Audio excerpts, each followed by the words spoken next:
sheriffs and say stuff to him like, oh, thanks for what you're doing, and he's just looked and said, not me, it's an assessment street. It's interesting. So, but yeah. Okay, we ready to go? Yeah. This meeting of the Board of Education is now called to order. Please stand and join us in the Pledge of Allegiance.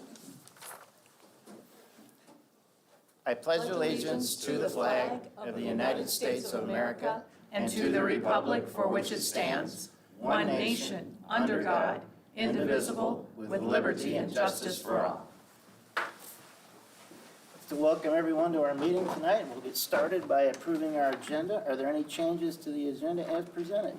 There is one requested change on a nurse's contract, and you should have the information in front of you. It's probably the bottom piece of literature that's there.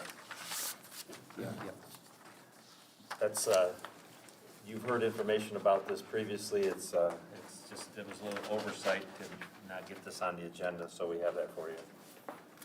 So that would be a discussion item, and if you see so fit to move it to action later.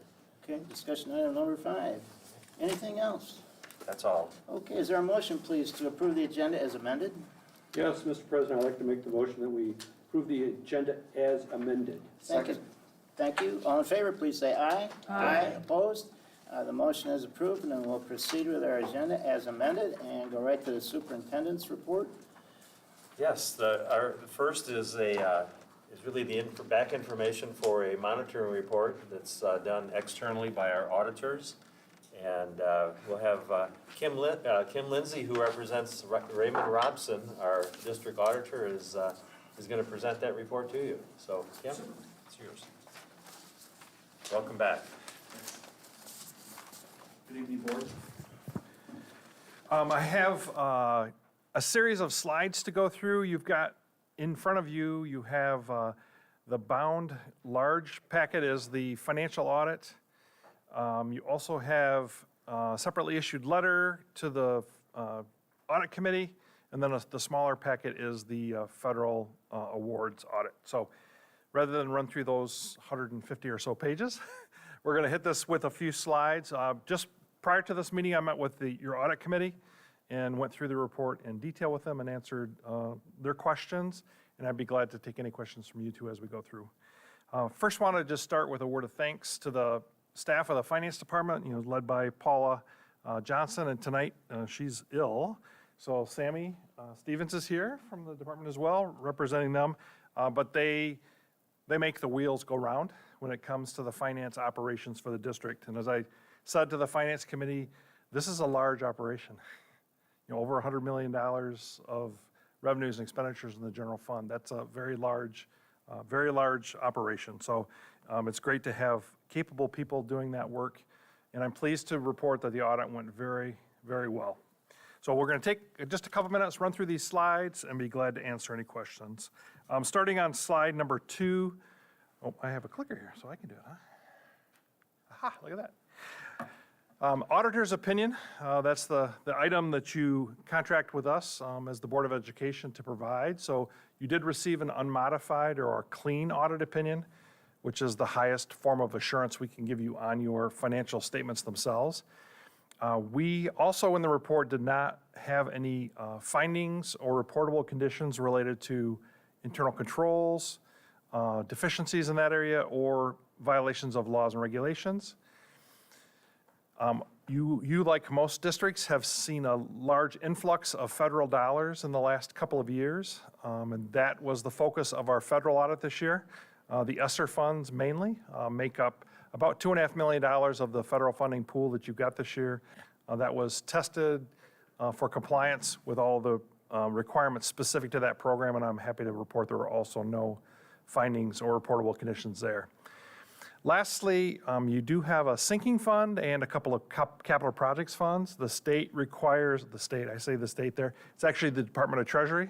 The state of Michigan requires some specific audit procedures to be done because those are items voted upon by the people, can be only spent on certain things, and I'm happy to report also related to the 2 open capital projects that were going on and your sinking fund, which was, if you remember, half mil. It's been reduced a little bit by Headley over the years, and I think it's set to expire at the end of '24.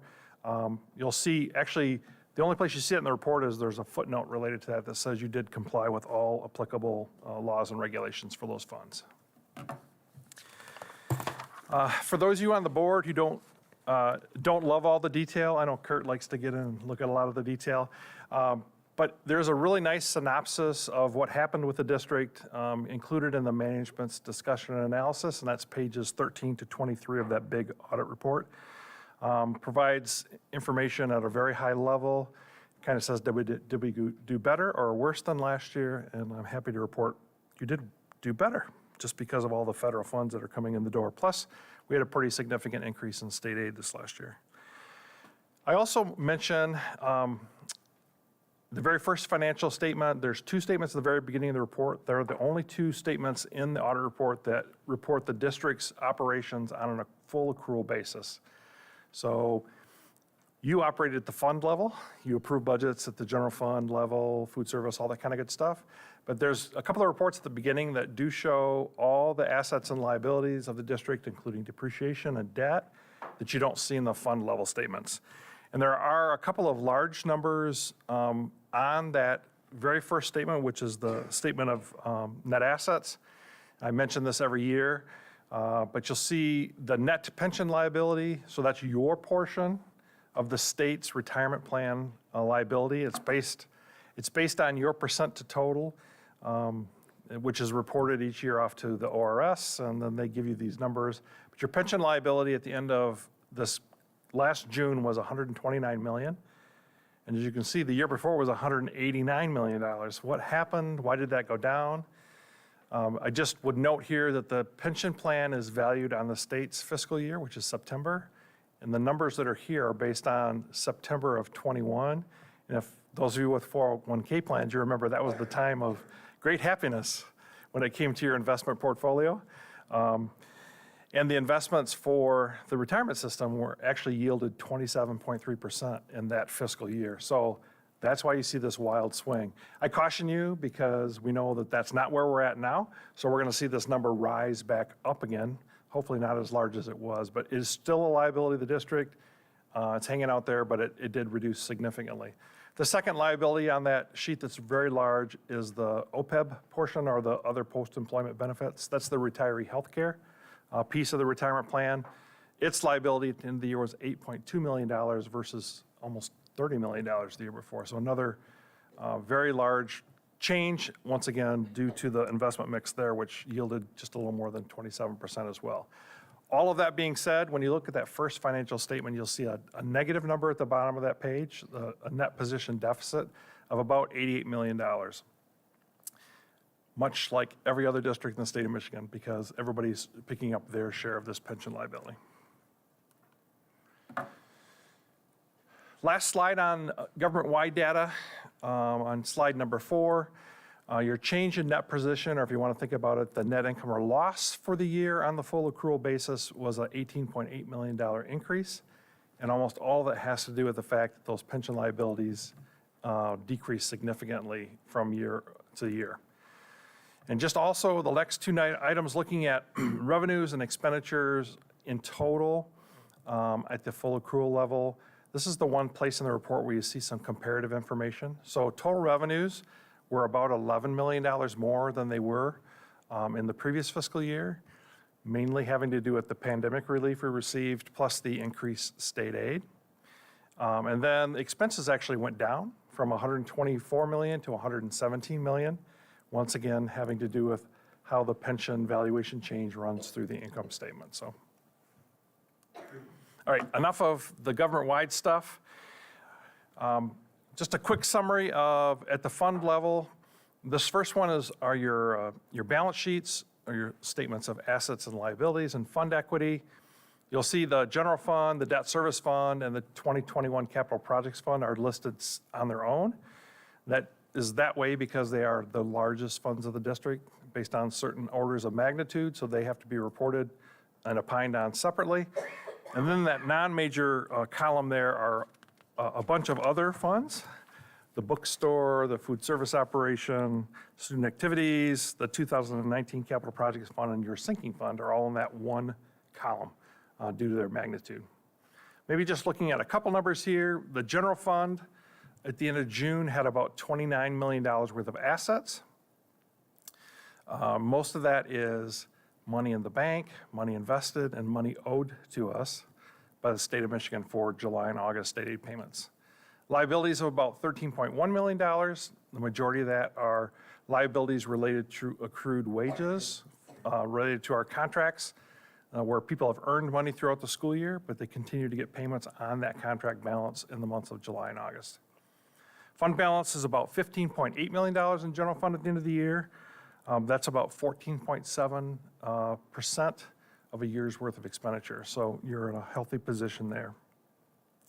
I'll just note also the capital projects fund. If you remember right, you sold bonds related to that capital projects fund. So you see we have a lot of money in the bank at the end of the year because we just began that project. And that's mainly all of your new elementary buildings. Looking at revenues and expenses, general fund revenues this last year are about $109 million, expenditures of just over $107 million. You actually increased your fund equity there by about $1.7 million. And some of that has to do with the ability we had under some of these federal grants to supplant, which is a term I don't normally use because it's always forbidden, but under these federal grants, you are able to supplant and, in essence, replace some general fund expenditures by using the federal dollars. The capital projects fund, you see there about $50.2 million of revenue, and just began to spend that for some of your pre-work, engineering and architecture and stuff, about $1.2 million. So all in all, very strong position, general fund-wise. You have a capital projects fund. Your taxpayers have been great to you over the years to allow you to get a lot of things done. And you also have that sinking fund, which is another plus for the district. Looking at makeup of how for the general fund, where the revenue comes from. As you can see, the biggest portion of this pie, 70%, is money that comes to you via the state of Michigan. Most of that is foundation allowance, but you also have categorical grants such as at-risk and things like that. About 26% comes to you locally, and the majority of that are local property taxes on businesses and other non-homestead property. And this year, the federal fund source is about 4%, which is higher, probably 2% higher than it normally is at Portage schools.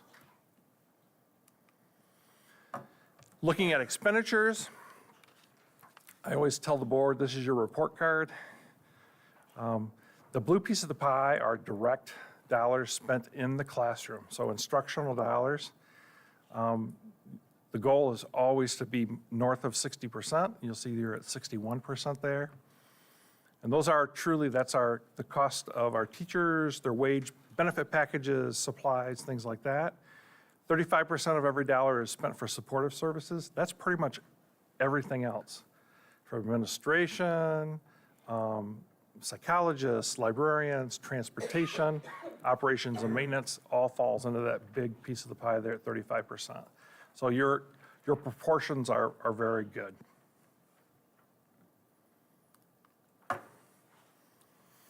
Budget to actual results, there's 3 bullets here. The first one relates to the revenues in the general fund. The second one related to expenditures.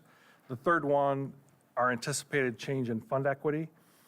I guess I'll probably just drop to the very bottom one there. When you had done your final budget amendment in June, you anticipated using about $486,000 of equity. You actually increased your equity there by about $1.7 million, so a positive variance of about $2.2 million. About 2% overall variance on the budget. So on $110 million, pretty darn good, especially with the guessing game we had with some of our federal funds this last year as far as how they were going to get expended, which period, all that good stuff.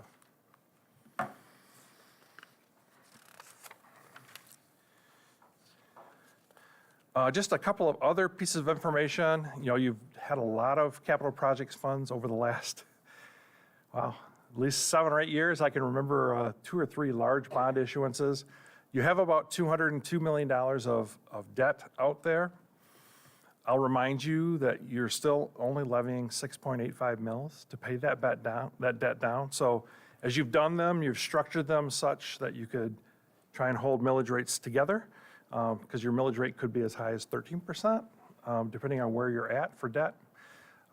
So all in all, large amount of debt, but the amount that we're using to service it as far as a millage rate is really in a good spot. You repaid about $10.5 million of debt this last year, and you issued those new bonds, $45.8 million for that 2021 capital project fund. At the end of the year, capital assets on the books, net of related depreciation, is about $234 million. We had this conversation in the audit committee meeting. The value of those assets is probably closer to $1 billion if you were to have to replace them. But this is historical cost minus depreciation through the years. So we put additional $4 million of capital assets were purchased this year, along with about $38.5 million worth of construction projects that were out there at the end of '21 that came online in 2022 for, I think, one of the middle schools and one of the natatorium projects as part of that big number. And then lastly, just some informational items. $4.1 million of pandemic federal relief payments came through the district this last year. You still have a bit of ESSER 2 and a good chunk of your ESSER 3 dollars remaining, along with some 11T dollars that were sent along, which are also part of the same ARP ESSER 3 money. But you still have through September of '24 to spend that, and I think the plan is to spend most of that here in 2023. 22 to 23, we've had another nice increase in foundation allowance, so $450 up to $91.50. So that, along with the increase last year and the pandemic dollars, have really provided significant revenue enhancements to the district. So I would take questions. Once again, I'd like to thank the finance team, the administration for their cooperation. Audits are a big thing for the finance office to get ready for, to perform, and quite frankly, when we are here, we're able to just jump in and do our work, which is great. So they're very competent people and they do great work. I would take questions. Comments real quick. We started at 5 o'clock with Kim, and I'm chair of the audit committee, but obviously the federal funds went from 2 to 4%, which, is not a big percentage. Everybody says, federal money, but that's only it's gone up 100%, but it's still only 4% of our general budget. Right.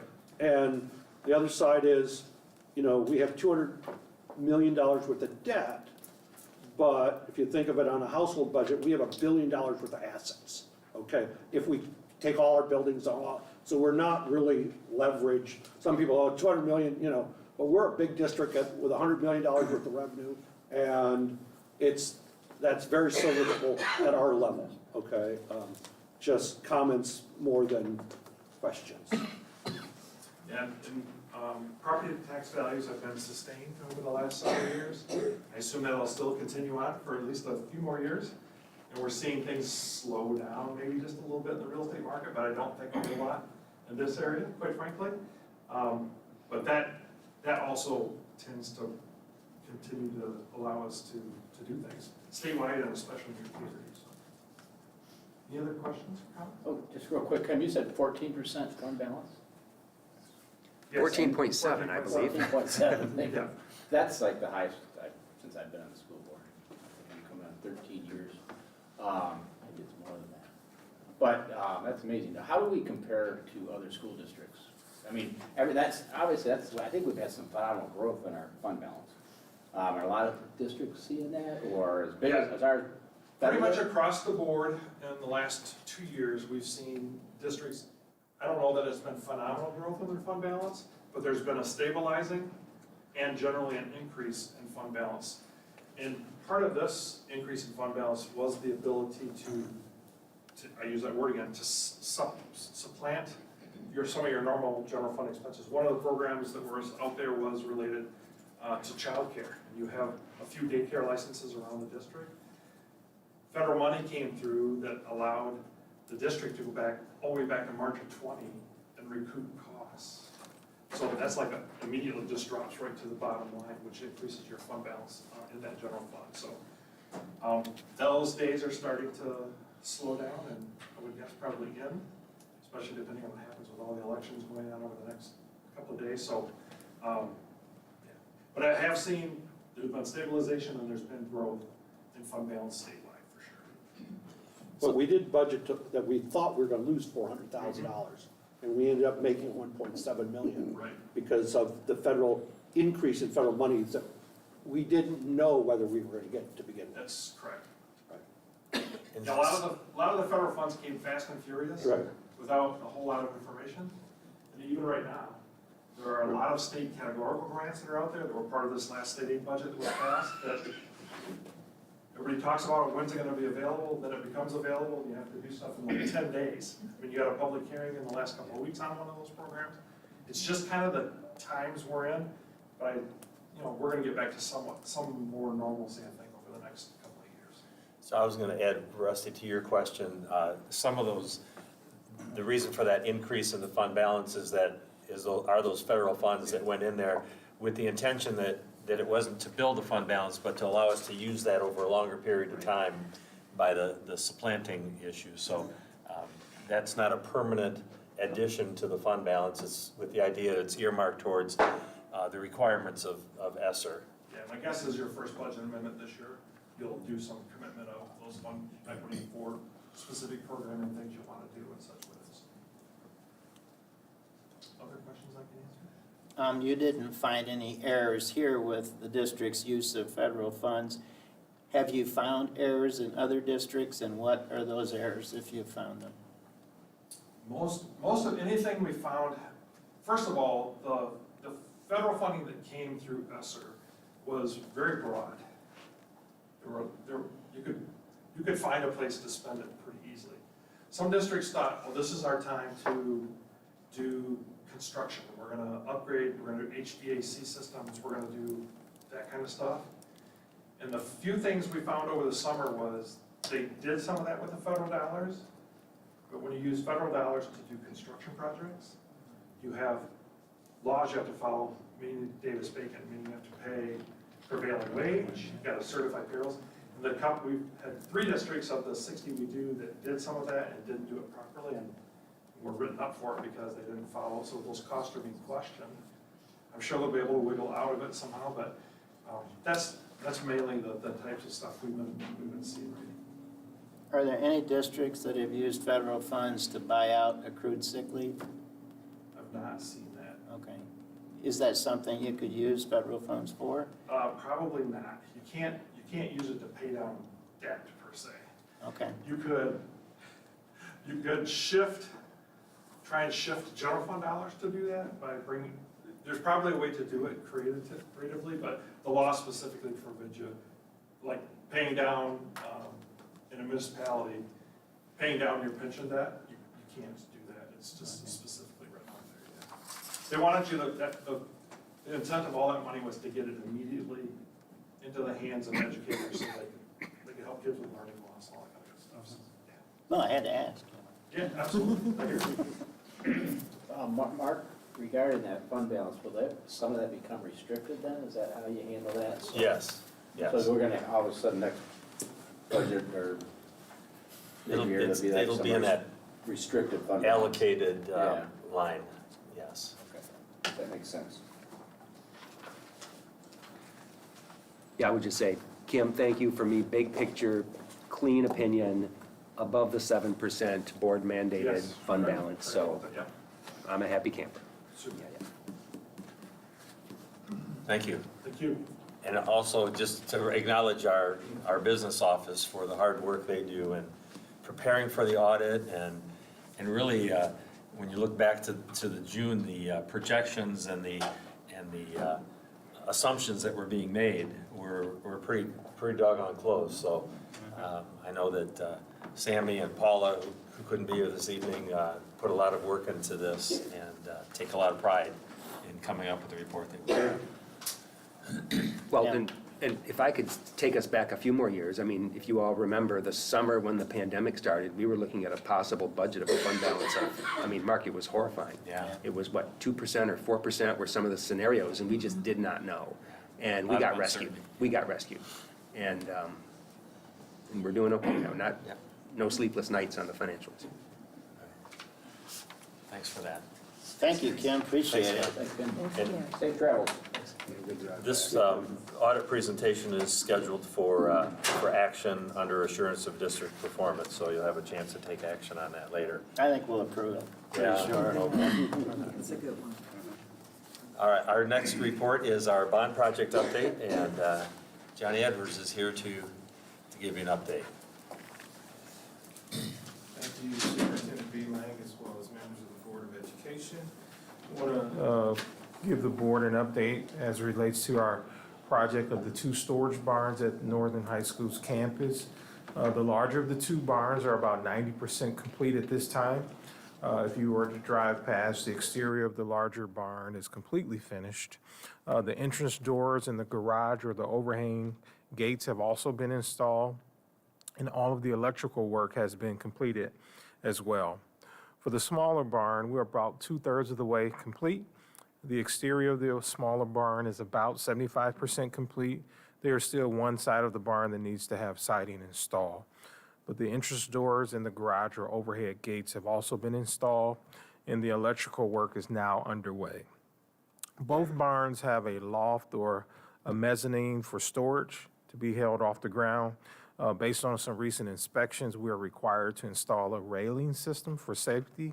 While these are not designed for people to walk on them, the architects have designed a removable safety rail system that permits us to maintain the maximum amount of storage without having the rail system block or restrict our usage.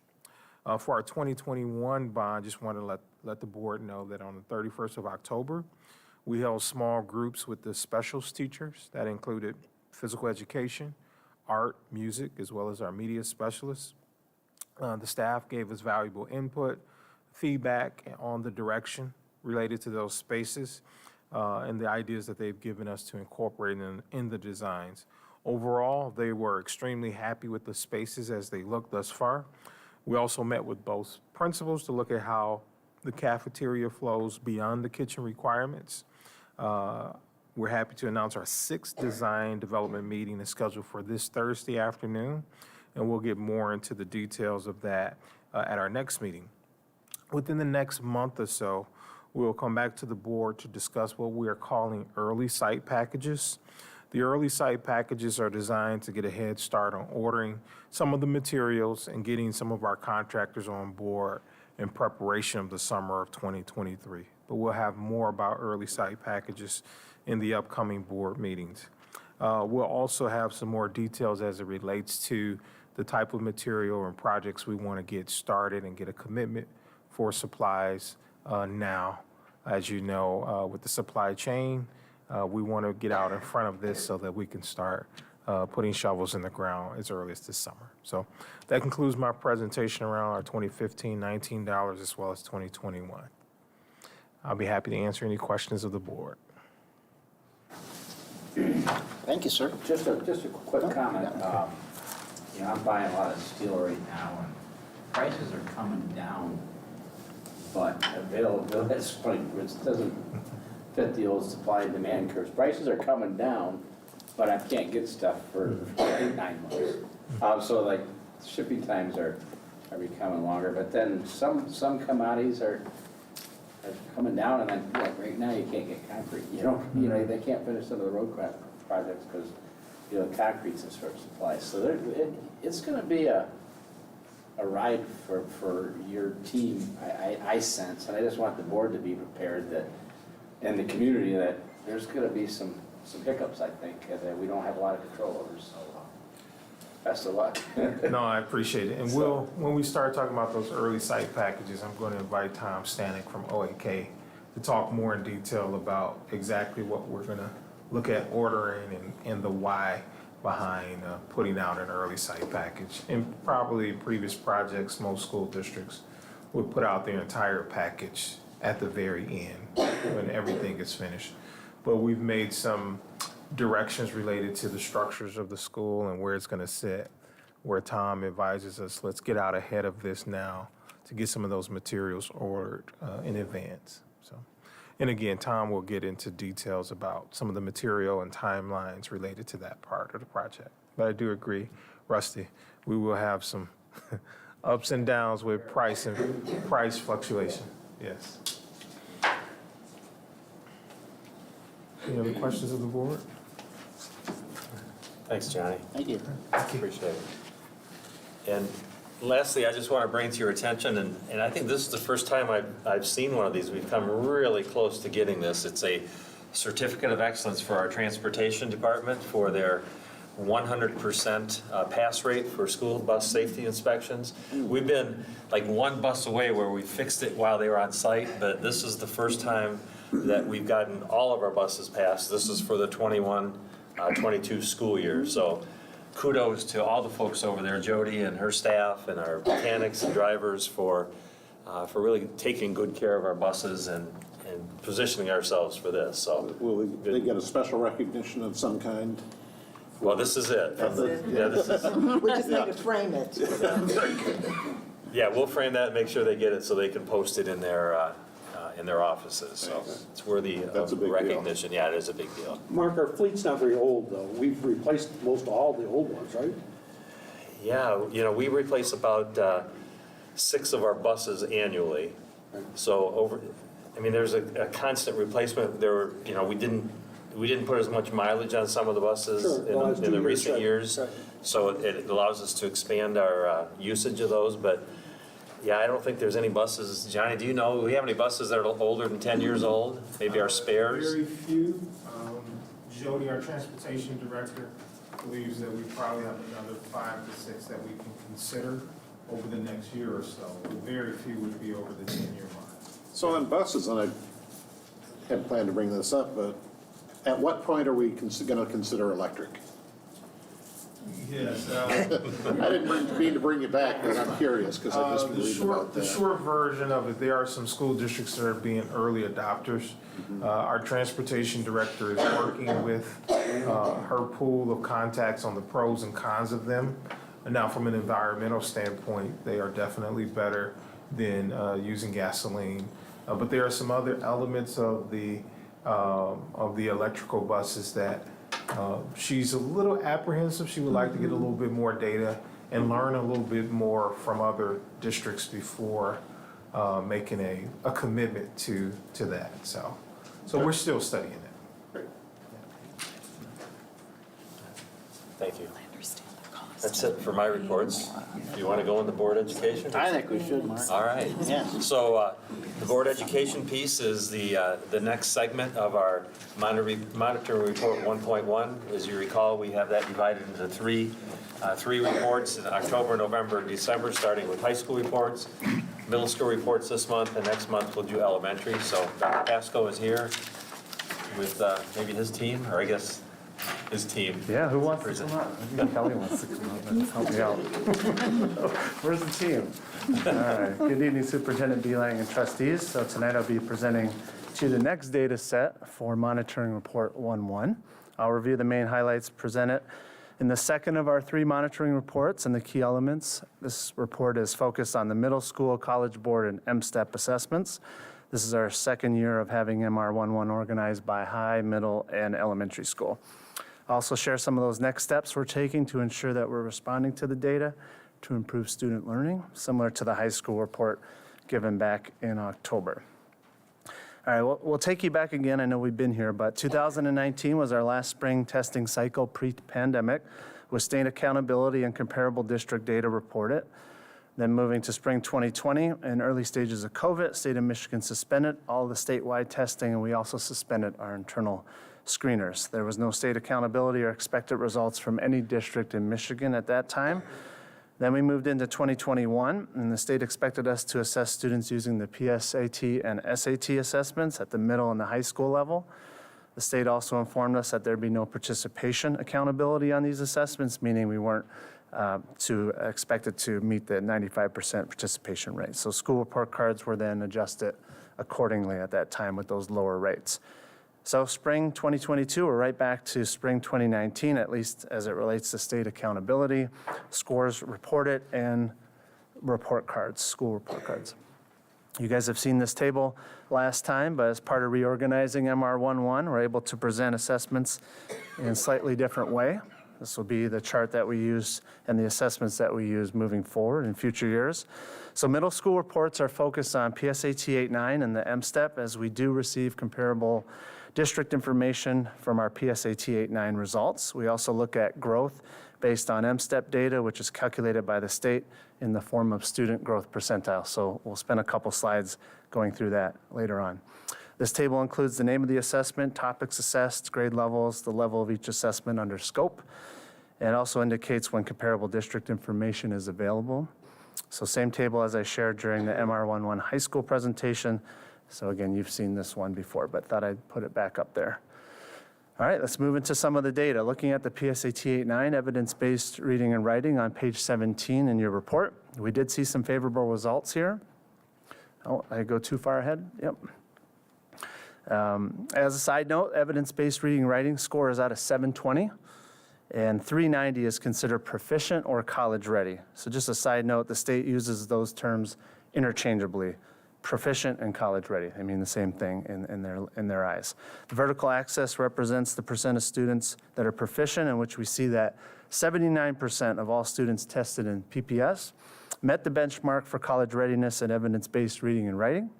That places us second among our comparable communities. Hudsonville was ranked at the top, but only 1% higher at 80%. So feel pretty good about where we landed in the spring for our 8th graders. If you take a look at the graph across the horizontal axis, you'll see our comparable districts listed and the state on the very far right there. As you move along the horizontal axis from left to right, you're increasing the percent of students that receive free and reduced lunch. That's how we measure our economically disadvantaged. So here are the ED numbers, percentages for each district. If you'd like to jot these down, just like last time, I know you guys find this helpful sometimes for your reference. So let's go from left to right. Hudsonville was at 24%. Zeeland was 27%. Here in Portage, we were 28%. Huron Valley, 30%. Over in Midland, it was 37%. Granville, 38%. Traverse City was 39%. And Grand Blanc, 42%. So you can use those as a reference as we move through the slides. Page 17 in your report shows PSAT 8-9 EBRW results for our students who are economically disadvantaged. We had a total of 623 8th graders take the assessment last spring, in which 176, or 28%, were considered economically disadvantaged. The vertical axis represents the percent of students proficient, in which we see that 61% of our economically disadvantaged students tested met the college readiness benchmark in evidence-based reading and writing. So that tied us for 4th among our comparable communities, with Traverse City only 1% higher at 62%. Highest rank was Granville at 72%, and the lowest amongst our comparators was at 53%.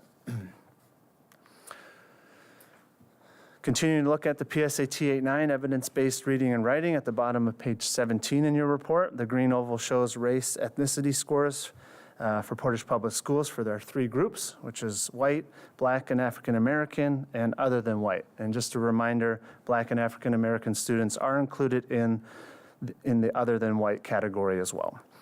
When there's a low number of students assessed in any particular grouping of students, data may not be publicly available.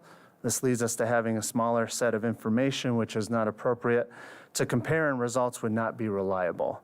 So let me throw some numbers at you, for example. So Hudsonville had 17, Granville had 16, and when you look at Midland with 14 black African-American students in their 8th grade cohort last spring, that meant that each student represented a 7% swing either way for Midland. Okay, in Portage Public Schools, each of our 33 black and African-American students would represent 3% amongst 3 middle schools. So it's not apples to apples when looking at comparables because there's such small numbers.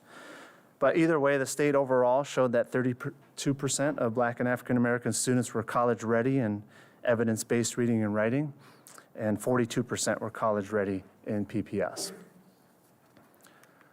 All right, let's move to the math. This is PSAT 8-9 math scores on page 18 of the report. I'm looking at all students relative to our comparable districts. We do see favorable results again. Math scores are also out of 720, but a 430 is considered proficient or college ready on that assessment. So 56% of PPS students were deemed proficient. That placed us second among our comparable communities, 59% being the highest at Hudsonville, and 36% was the lowest amongst our comparators. In spring 2019, we landed third at 63%, just as a reference. So that's definitely another data point to celebrate when we're looking at all students. All right, so our economically disadvantaged students on the PSAT 8-9 math showed that 32% of our 176 students are college ready or proficient, which puts us in 6th place amongst our comparable communities. Highest was Hudsonville at 51%, and the lowest we saw was 22% amongst our comparators. In spring 2019, we were ranked second at 45% for reference, so we know we can do better here.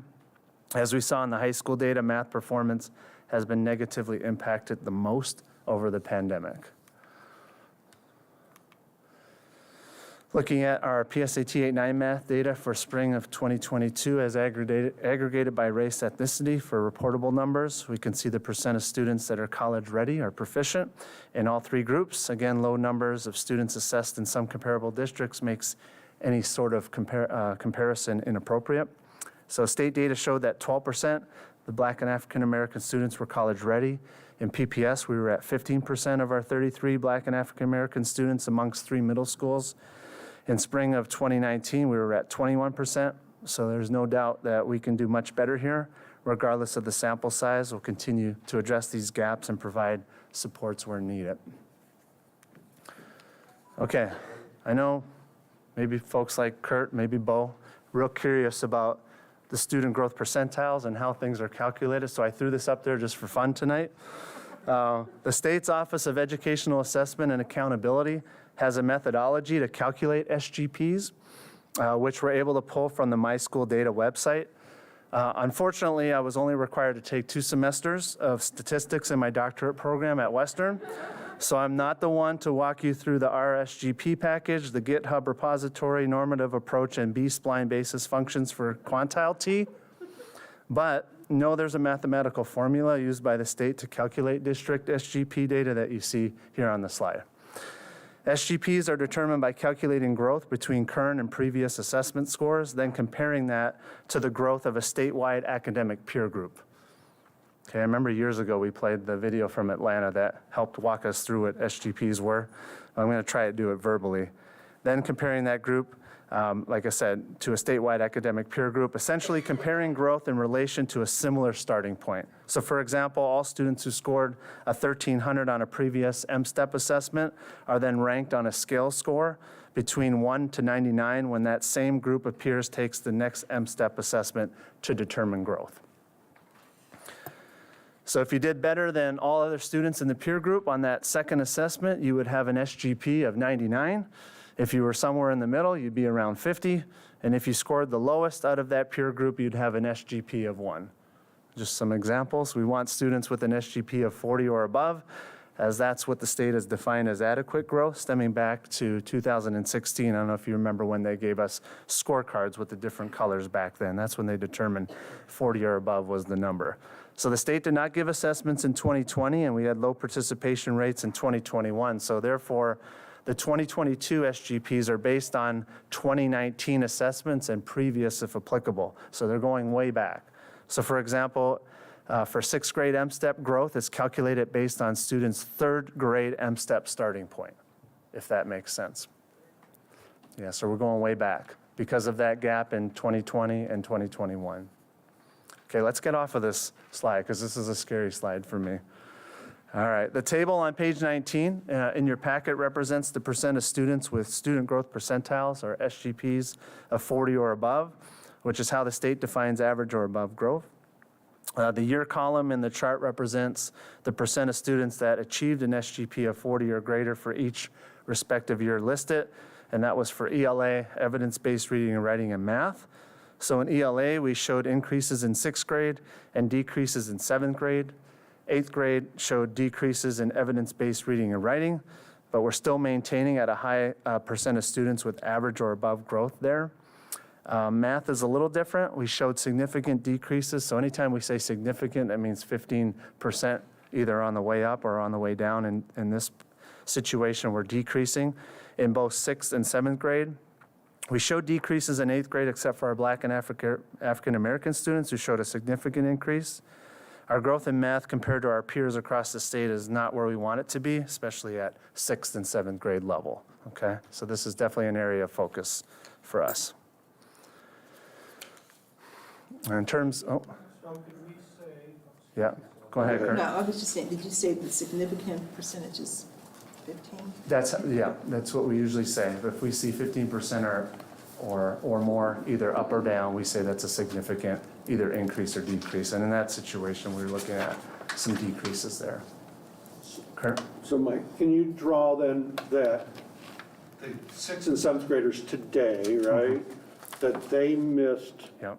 more from their 4th and 5th grade math, okay, than the 8th graders did from their 5th and 6th grade math, right? Is Yeah. that, can we draw that as? I can draw a conclusion if I wanted to. I don't want to Right. say maybe read into it or find some rationale.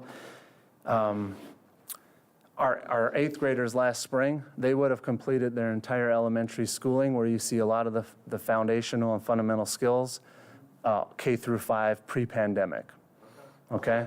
So one can make a case that they didn't have gaps or different modes of instructional modality or even time off for that matter, and particularly when we look at spring of 2020. You could probably make a case there. And obviously, that's why we're trying to do this math thing that we talked about the last meeting. Yeah, And yeah, try we'll to get- get more instruction for that group to try to catch them up as fast as we can Yeah. catch them up. I think it's also important to note that 6th and 7th grade, we look at M-STEP for SGPs, and then in 8th grade, we're looking at the PSAT. So we are looking at two different scores? assessments, but Okay. I think you're onto something, Kurt, around, who got all of that K through 5 under their belt and got that foundational and fundamental skills instruction, and that was the 8th graders last year. So I So think, yeah. that group of kids, they missed something percentage-wise, I mean, so that they're behind. I mean, But possibly, yeah, Right. yeah. What's fascinating, actually, to me is a lot of the kids, our elementary kids, we put back in the buildings quicker than the middle and the high school kids. But I'm not seeing any evidence that, I don't know if, I was reading some interesting stuff about kids. We call it, how we study hope, but they cost it till about kids became more pessimistic than optimistic, and I don't know if that fell into the elementary levels, whether you're in the classroom or not. Yeah. It just lost a lot of optimism, but it just, I don't know, we did have those elementary kids in the buildings, and then it's just not showing Not up. all, but Yeah, we had it about, was a choice. had about half, remember that first year? It was a About choice. 1,500 kids or so were in the buildings, another More than 1,500 or half, so. though, for the elementaries. To start, I believe, yeah, that, slowly went down. yeah. Then we had those transitional points for folks. But I think you're right, I think it's, some of it is potentially modality and the transition back and forth, but I think also we can't lose sight of the impact social, emotionally, and on mental health, And that's you what know, the just like studies you were talk getting about, at, yeah. optimism, and even the Yeah. states that never did that are experiencing some of exactly what we're seeing. So I mean, Yeah. kids were sitting in classrooms, but still weren't learning, and it Yeah. was, and they attributed a lot of it to the optimism and versus optimism versus pessimism, and even young kids became pessimistic. Sure. So this is fascinating. We're learning a lot through this. So. Yeah, so are we. Let's talk about next steps, just like we did last time. So we're engaged in our work around continuous improvement, and this data set is included in that work with all of our middle school teams and building level data reviews, which we're doing this year. These results help set the focus throughout the school year and allow us to identify student learning needs, to be able to strengthen our priority standards and focus in each of our courses. And overall, our academic strategy is to continue to improve our Tier 1 instruction for all students. We did administer the PSAT 8-9 this fall to all of our 8th graders, so we'll get those results back in November, and we'll be able to target some areas at the classroom level to prep for the spring. We did apply for the 98C grant funding to hire a math instructional coach to support our teachers at a Tier 1 lens, as well as our middle school initiatives. But that funding may also help us solidify some additional tutoring services for students outside of the school day. Kelly and I and Dr. Sheehan, we have a phone call tomorrow with a company that may be able to provide some services in which that funding, which is tied to learning loss, may be able to apply, which I think is a great thing. We can continue to respond to the impact of COVID on student learning, focusing on supporting students from a social emotional well-being. We just adopted the state of Michigan's SEL competencies, in which we're unpacking as we speak. And again, we want to give kids the best chance possible to have success in the classroom, but also to have some success on these high-stakes assessments as well. I want to thank all of our educators who are instructing students, helping them reach their potential here in Portage Public Schools. Thanks to each trustee and the board for supporting our continuous improvement efforts, as you always do. I'm happy to try and answer questions. Hopefully they're not around SGPs. And if I can't answer anything, I'll jot it down, make sure we get back to you by the end of the week, okay?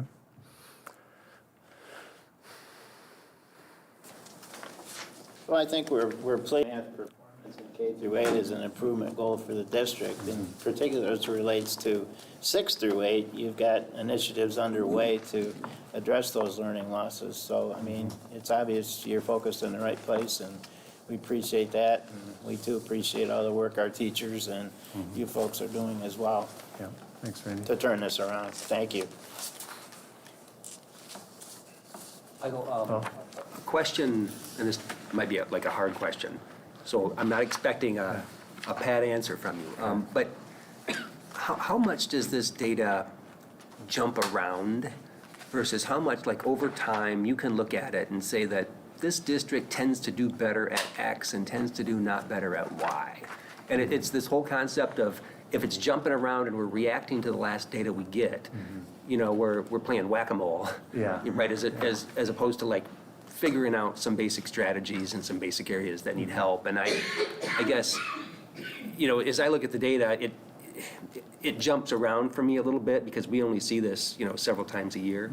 But A, I'm wondering about your quick reaction to that, or B, just over a longer term, just, your reflections on that. Yeah, I think when we talk about data, I think, there's the growth part and then there's the proficiency part. So sometimes I think folks get that mixed up. But when we look at proficiency, for example, one of the things, Kelly and I and the team have been looking at is students coming in, and we look at trend data, coming in from 5th to 6th grade, they're at a certain level, and then for whatever reason, and particularly in math, experience 6th grade, and then we see a little bit of dip after that into 7th, and then we see 8th grade. It's just like you're seeing here. It starts to pull out at 8th grade, but it doesn't make up for as much that was lost, in that dip, and then that makes it even more difficult for that transition to 8th through 9th grade. So that's something that we're paying attention to. Is like, why do we have that dip? Are we missing, certain standards, certain concepts, certain skills? So that's the stuff that, like I said, our building level teams are doing. We're doing building level data reviews this year for the first time versus having folks come to us at central office. So our teams are going in and preparing some slide decks and some guiding questions for them. We're prepping all the data for them so they have it at their fingertips. But Are you referring to historic, that's just the way it is? Or I think what we've more seen, recent? in more recent, I would Okay. say, yeah. Okay. Yeah, but also being mindful of growth versus proficiency, and I think we're always mindful of that whenever we have data conversations, because I think some people, because look at tonight, things looked good. We were second in math, and we're second in evidence-based reading and writing, but then when we talk about SGPs and we talk about growth, we want to make an impact on our kids, and that's, kids could come in at a certain proficiency level, but they could stay there if we don't make an impact. And so, we have to take both into consideration. That would be my quick response. Yeah, no. I know there's appreciate the probably answer. more to it. Oh, yeah, oh, no, appreciate the answer. And part of it is, how you and the team kind of does the work. But another part, could be, what could we allocate funding for if some of this is has a funding-based component to it? So there is money there, so I'm just thinking out loud, but it's exciting to see these issues sitting there, and these are the challenges. Yeah, I don't think we're the only district that, is talking about this and trying to put some things in place to steer it in a different direction, that's for sure. Doc? I'm not sure how to put this, but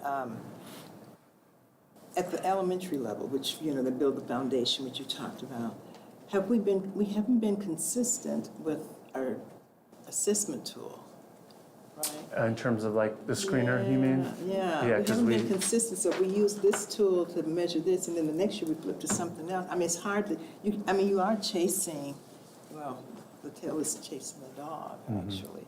So we've got to figure out a way, if we can have some consistency there, we can really be able to get a better grip around it. But we keep changing the tool, or this, it just kind of makes it more difficult to follow. Yeah, I don't think we gave the NWA map screener as maybe its due diligence in terms of number of years, but I think we're seeing some favorable responses both from the staff and the student end with FastBridge.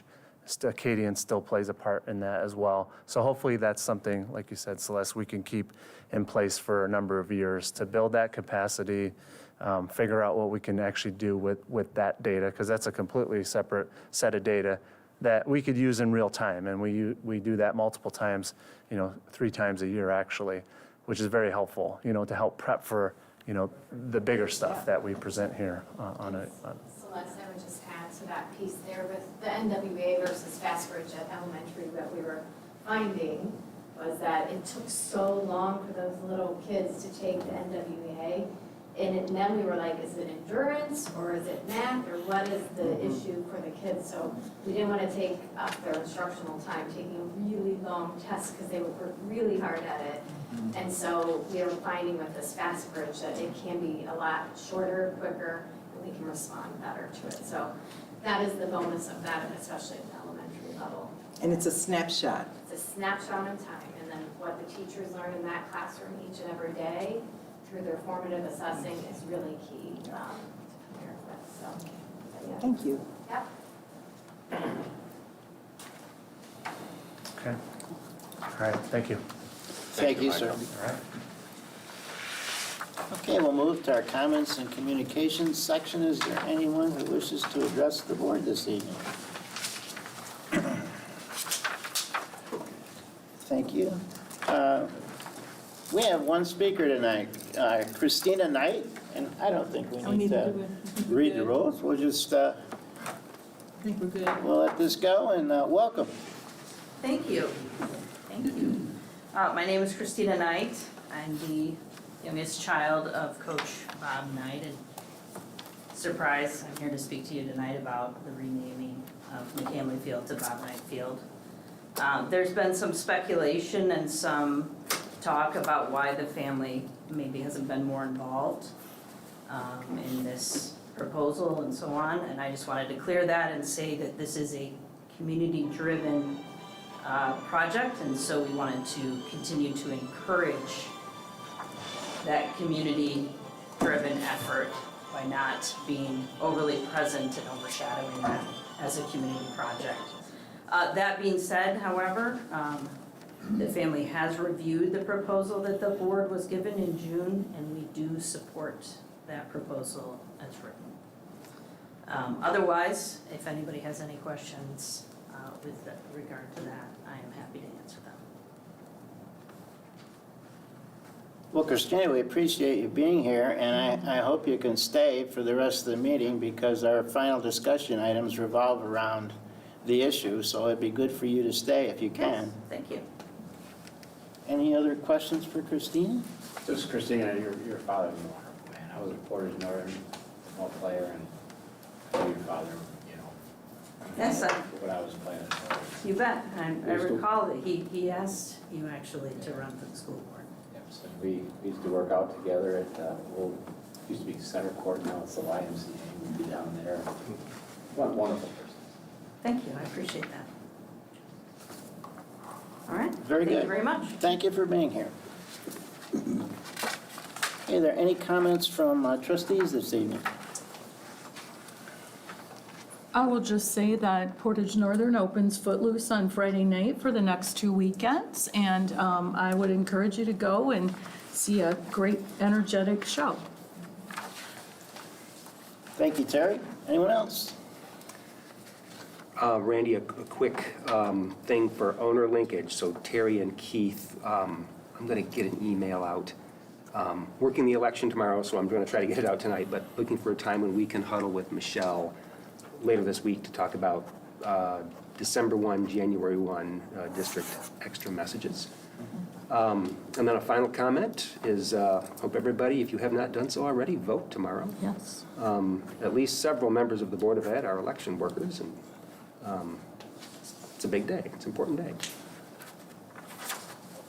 But Randy, I'd just like to pile on what Terry said. Board members or community members have an opportunity to go to the Portage Northern's Footloose. I had Nick Jetson in my office today.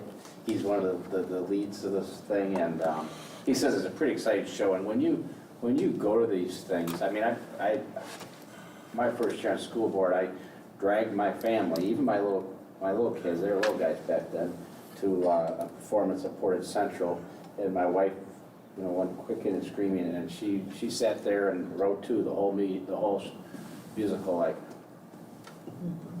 just amazed that these were, high school kids, and the performances are just, so if board members, if you have a chance, and community members, it's pretty amazing what these kids do. I saw, like, Nick was pretty excited about what's gonna start happening Friday night, so. It's an amazing experience. Yeah. Thank you. Anyone else? Okay, we'll move to our consent agenda. On page 27, the only thing we have on the consent agenda tonight is approval of minutes from the October 24, 2022 special meeting and regular business meeting. Are there any exceptions to the consent agenda as presented? Hearing none, the consent agenda is approved as presented. We'll move to the next item on our agenda, which is assurance of district performance. We have a monitoring report, 2.2, on treatment of staff on page 33. Is there a motion, please? President Van Antwerp, I move that the Board of Education accept monitoring report 2.2, treatment of staff as a reasonable interpretation and evidence of compliance with policy. Thank you, Terry. Is there a second? Second? Thank you. Mark?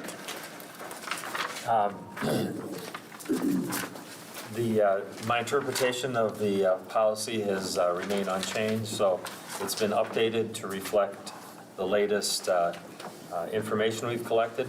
Just want to use the opportunity to talk about, we have a number of mechanisms for our building level leaders, primarily to solicit input from staff, through our rounding activities, also our 30, 90-day interviews with our new employees, along with the employee engagement survey that we administer now once a year. So we were administering that twice a year. We found that those cycles were a little too frequent. We did some pulse check surveys during the last couple of years, and now this past spring, when we resumed testing, we also committed to the spring testing window.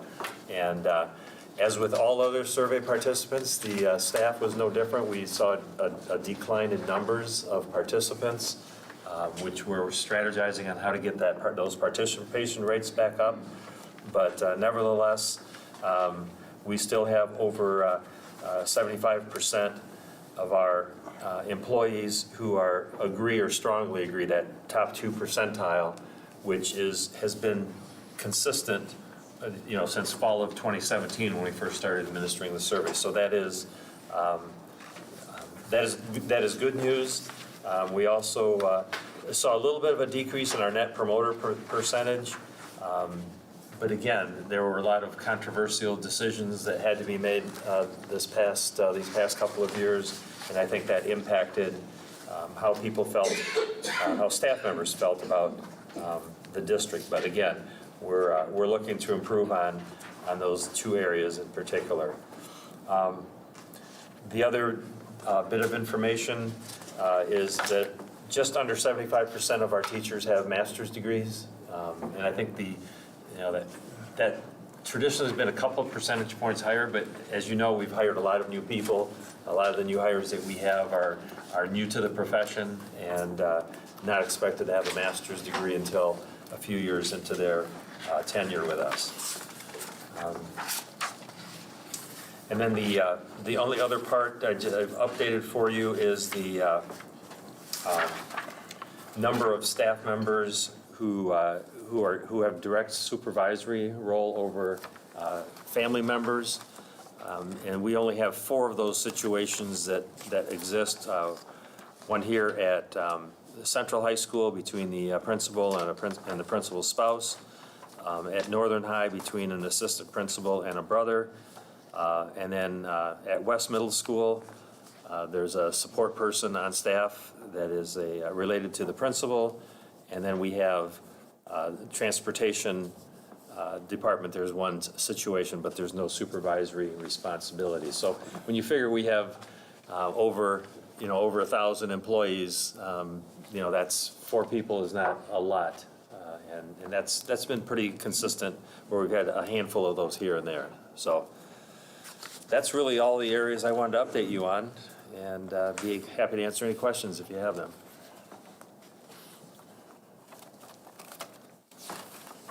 Any questions for Mark? Just the engagement survey results were kind of weird.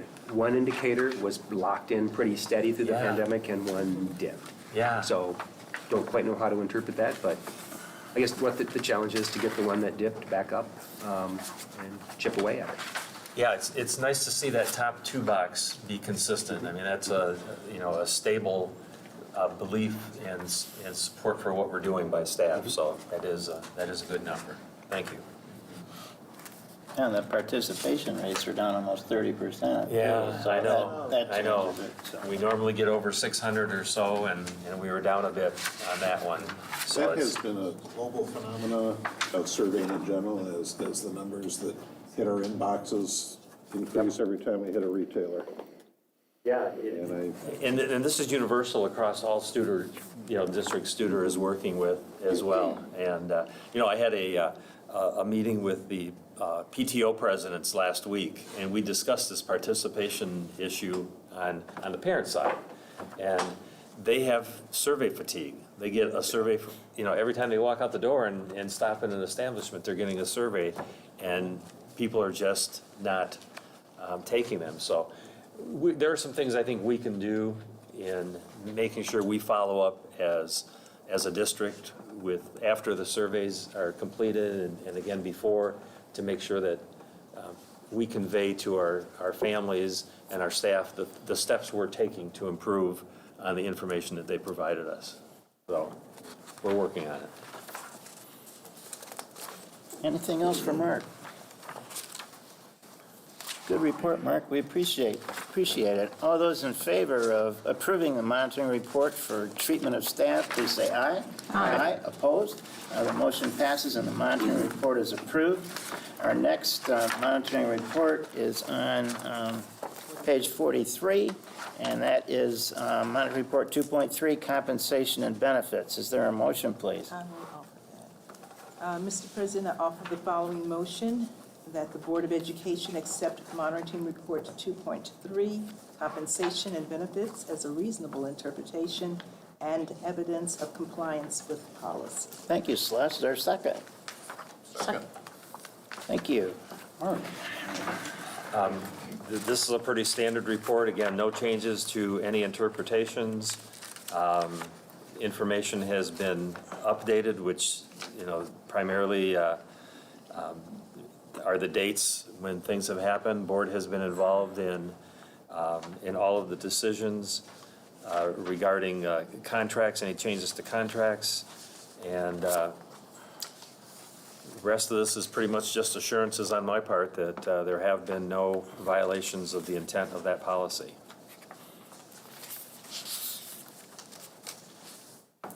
So I'll be glad to answer any questions if there are any.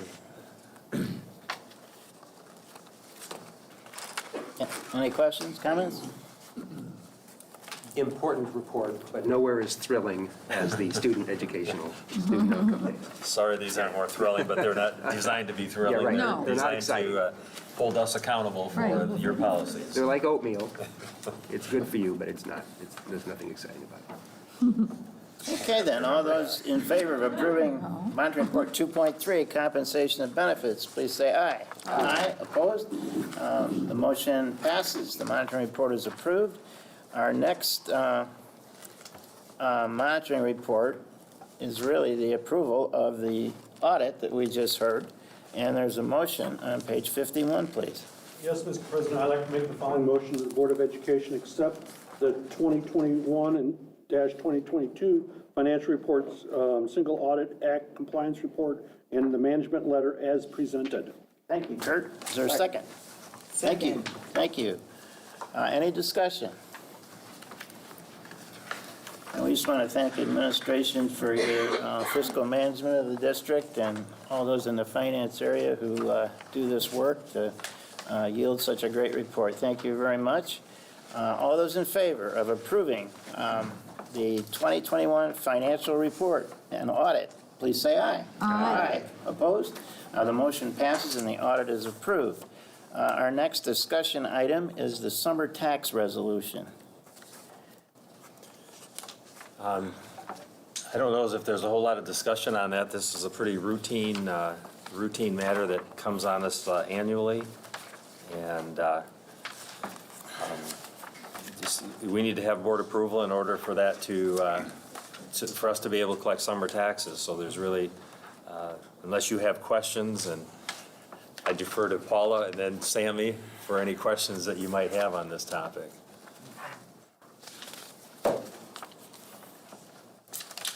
Well, it's just, we're thankful for the community to allow us to do this, and For sure. it saves us from having to borrow money.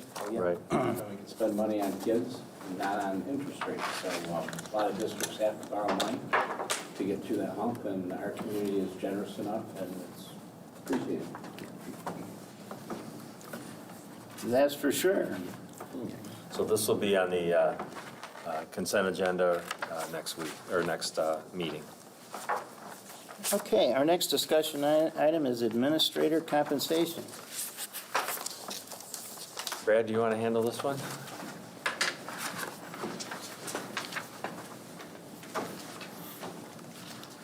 Good evening, trustees. For your discussion this evening is a change in compensation. As the monitoring report we just approved, and cannot make changes to administrator compensation without board approval. This is for the 3 administrators at Portage Northern High School who are taking on extra duties with the absence of an administrator there. So they've all 3 have stepped up, so wish to increase their compensation as on the amounts as shown on the board memo. It includes both a small salary increase as well as an additional pay to their board paid annuity, which is part of the administrator contract.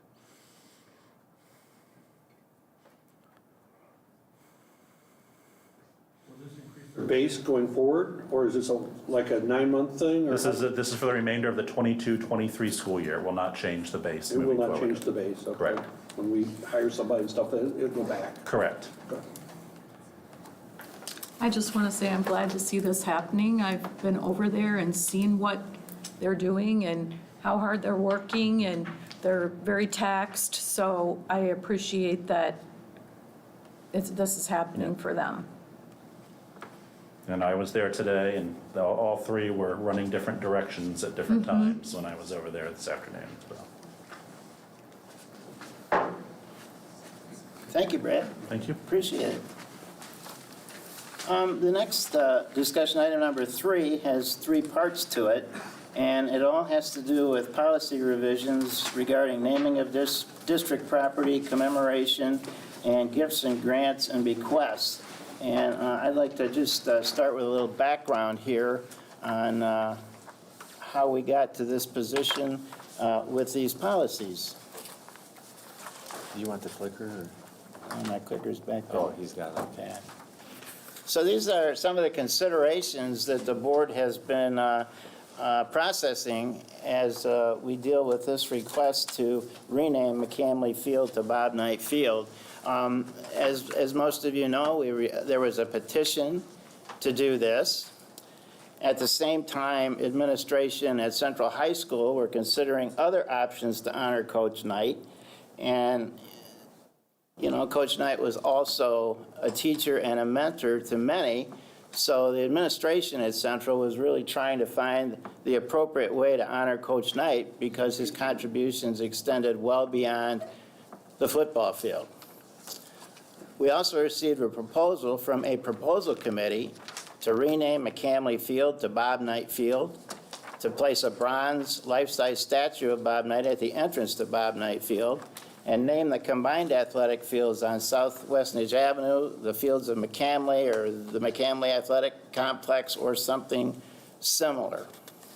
So we received this request, and when we did, the board right away said that certainly Coach Knight deserves to be honored for his contributions to Central High School and the Central High School community. But we had to understand just what's the appropriate way to honor Coach Knight. And we knew that whatever action we would take would set a precedent for other facilities. So we really tried to consider the broad long-term impact and potential unintended consequences of just going forward without studying the issue further. Our board policy is where we look first. That's where we start because that helps the board operate efficiently by making a single decision, a policy that applies across time and individuals. And we looked first to, it's what seemed to be an unwritten policy that we had in the district. We hadn't named a facility after a person in 64 years, the last being McCamley Field. And we learned of other requests to name fields after people. The Central High School soccer field, the Central High School baseball field, and the doghouse at Northern. But that was never done, so that led us to believe we had this unwritten policy. And our current operational policy, 7250, commemoration and naming of school facilities, it certainly gives the board authority to name and rename a facility, but doesn't provide any criteria for renaming or a process for renaming. And what it was really missing was including what starts the process to rename something. This policy has been in our policy book since 2015. It's supplied by Neola, our policy vendor, and it didn't really get any board attention until these requests came up recently. It was just a policy that was in the book, but nothing the board really processed or did any work with. So we started out, the policy committee reviewed policies from other K-12 districts, from cities and universities, and we had 4 meetings to do this, and this is what we found. We found that a 1-year waiting period after an event is very typical, that nearly all of these entities allow for naming of facilities after individuals and have criteria and processes in place to do so, unlike our policy, and nearly all allow for renaming of facilities and have criteria and processes in place to do that. And nearly all of them have processes for commemorating an individual other than naming facilities to honor individuals, and that was another weakness we found in the policies we had. We did not have a policy regarding commemoration. We also did some research on Stuart McCamley and Bob Knight, and we learned some things about Mr. McCamley we didn't know, and that was his role in establishing Portage schools, Portage Township schools, and the role he played in transitioning Portage to a suburban community.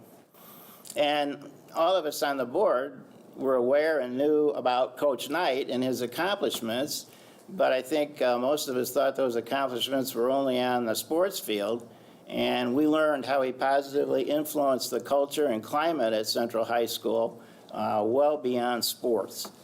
You know, he was a mentor to many people, which is something the board learned through this process. We decided we needed to have a meeting with community leaders, and the policy committee did that. We met with former school board members, we met with former mayors, we met with former school administrators, including superintendent and some business leaders in our city. And we met with them not to take a poll on whether or not they favored renaming the stadium, but to ask them questions about, should we rename facilities that we've already named? And none of these people were in support of that we talked with. And some of the comments would be, I believe it would be second-guessing the actions of a previous board without a compelling circumstance that would put the district at risk. And then, of course, that whole thing about precedent. People will be wanting to rename other buildings. And we thought about that as related to the new elementary buildings that are underway. We also asked the question, should we name facilities? And one of the guests at this meeting was very adamant that we should, because Portage isn't generic, and they don't want to see it, they don't want to keep it generic. Some of the other comments we heard, the opposite point of view, I keep thinking there's a myriad of people we could name things after, and then it becomes a slippery slope. The district's practice of not using the naming of facilities to commemorate individuals has served us well for decades. There are many other ways to recognize outstanding achievement more in keeping with the district's mission, such as name scholarships. And also that naming of facilities focuses on high visibility information. How do you honor the teacher that doesn't have the visibility of someone else? Was one of the issues that was talked about. And also the fact that there are a number of people in the district that were very important to its history. Varl Wilkinson, Superintendent Varl Wilkinson, Superintendent Conti, Scotty Wilson, the coach at Central. Where does it stop? Where does it start? So those were some of the issues raised in this community leaders meeting that we held.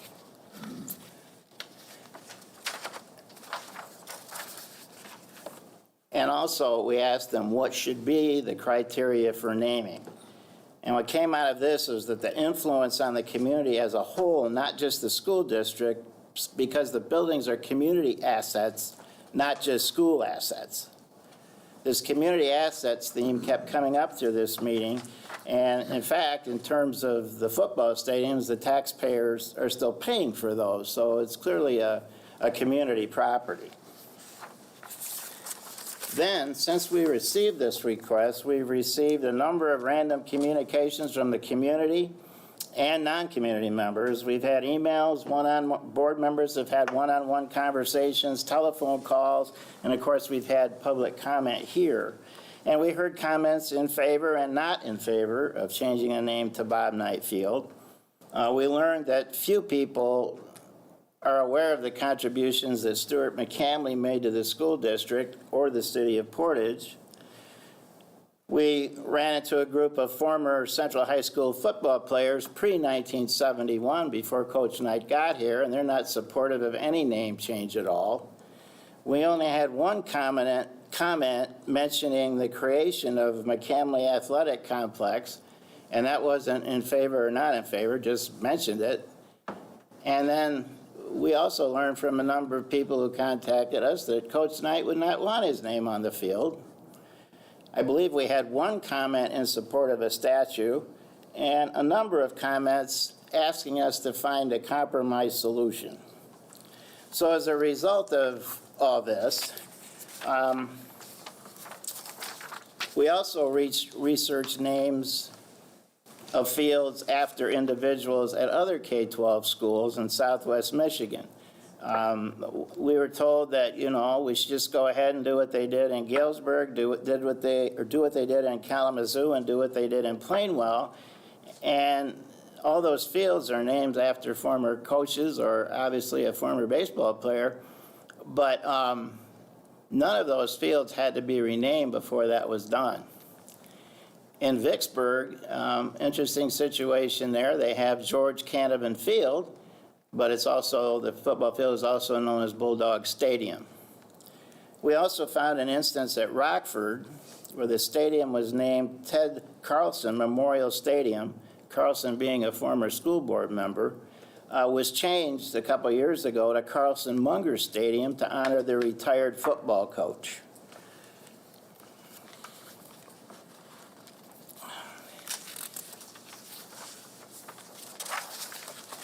So as a result of all this and a board retreat that we had, the policy committee was charged with developing new policies for naming of district property, for commemoration, and for gifts, grants, and bequests. And at that board retreat, we took the pulse of the board on where they were on these issues. And the policy committee, as I say, developed policies that we think are in line with what the board requested.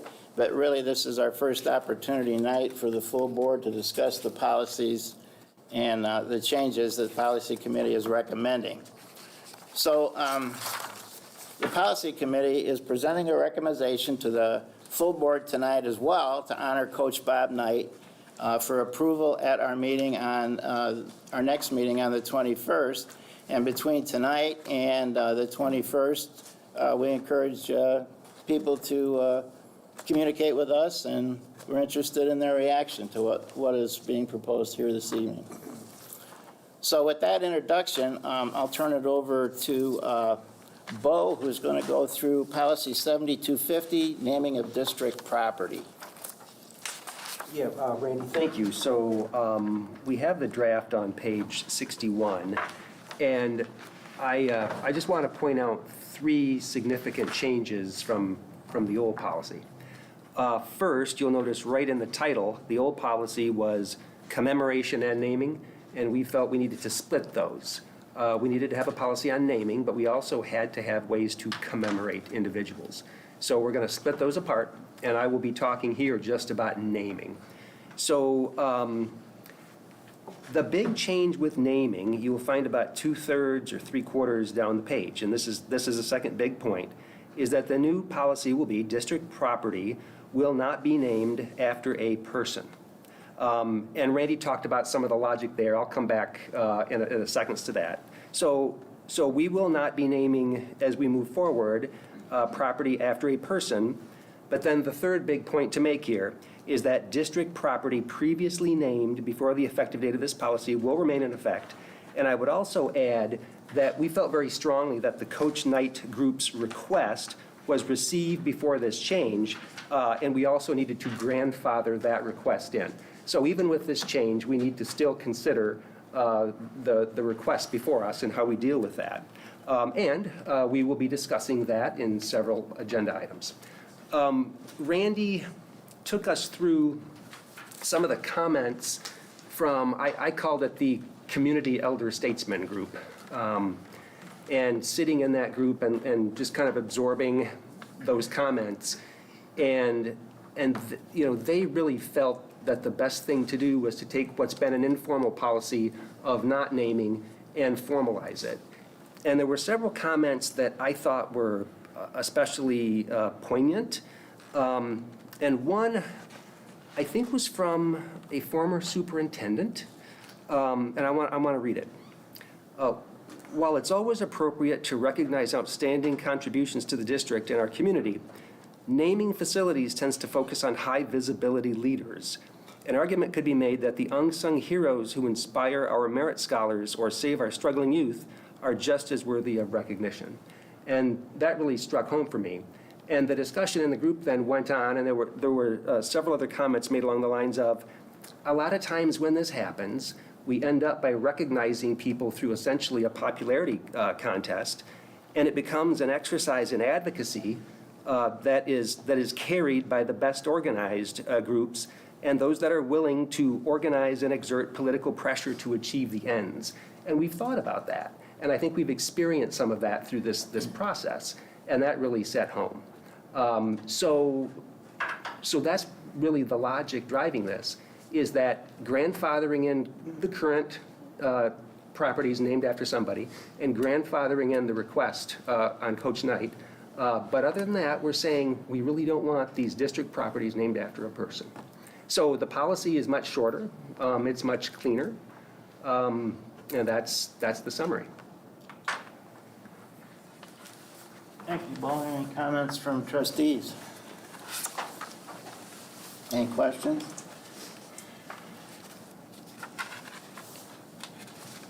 I guess the only comment is I just appreciate the policies committee efforts.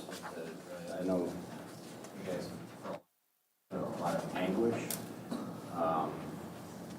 It's a great story about discipline, and we'd like this to happen quicker, but I think to come up with a good policy took time. And because you're this policy is addressing concerns, that we had of like, well, how are we not going to name future, we don't want this to happen all the time. And that addressed that. And I appreciate everybody's, like I said, Randy, it's discipline. I appreciate you, Randy, and your discipline and keeping us in line. Thank you, sir. Agreed, and I would say that as I was reading through this, I could even picture in my mind past situations or other things that could come up that look like, to me, they've been thoroughly addressed throughout the whole thing. So you really thought about it, you really came up with every possible scenario, and that's great. Thanks, Mark, too. Anything else? Randy, I would just add that this was kind of an interesting chicken and egg process. The request from the group about renaming the field came to us. We decided we needed to go back and look at the policy. We did. We're making a significant change to the policy, but ultimately felt that we needed to go back to that request and grandfather the consideration of that request in.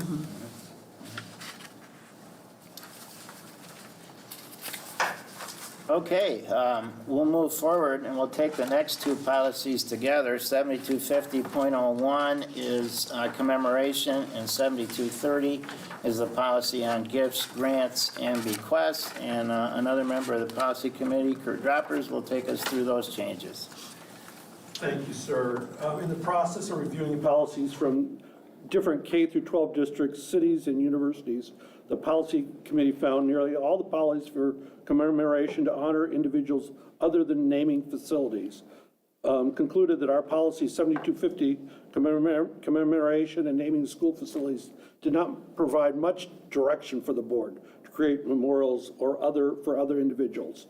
So we're drafting a new operational policy that includes board's recommendation that a permanent memorial for deceased individual may limit to perpetual awards or scholarships, or acceptable physical memorials include plaque, benches, trees, with plaques or no plaques.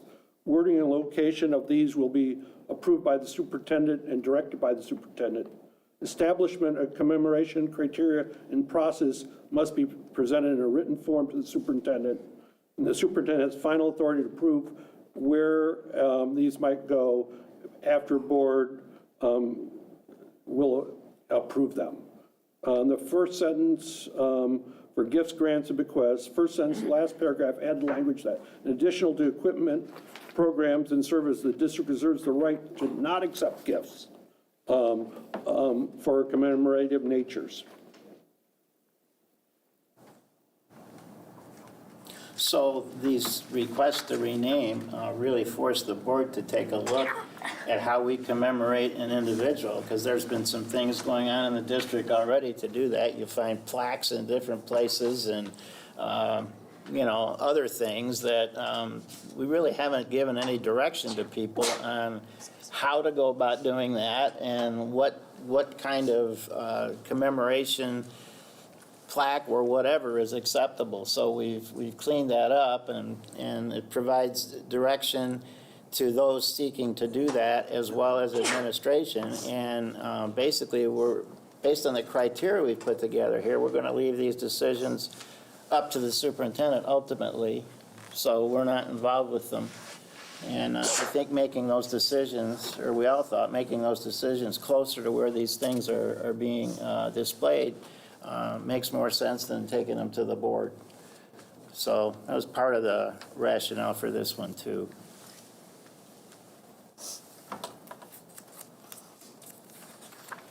Any comments or questions? Randy, I would just say that, the way the draft reads is that the following items are acceptable memorials. And we talk about plaques and benches and trees with plaques. And, I could see over time, as this is considered further, that list could be tweaked a bit. And, there could be some other reasonable opportunities found. And I think that's just part of a learning process. And we need to be open to that. But, this... Sorry, it's, Terry, heavens. we're not up to 13 yet, so. But this was, I think, largely in line with how WNU does it. And so, they're very big on these kind of commemoration acknowledgements.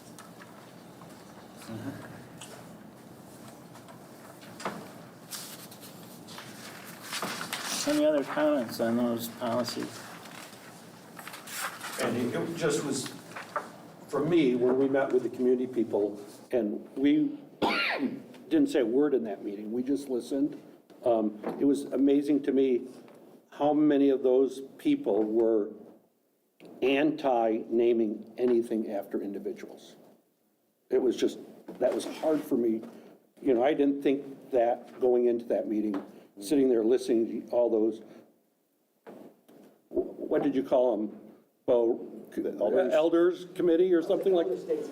Elder statements of Greater Portage. And so that was it was an eye-opening situation for me.